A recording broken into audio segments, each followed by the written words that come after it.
கண்டதென்று என்னை பார்த்து இகழ்ந்தனர்.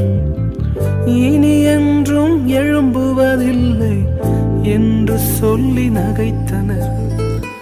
ஆனாலும் நீங்க என்னை கண்ட விதம் பெரியது.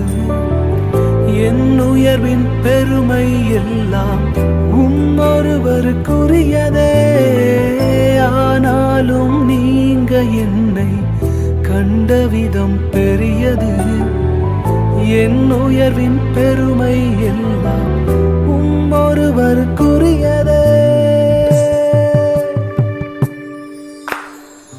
நீர் மட்டும் பெருகணும், நீர் மட்டும் பெரு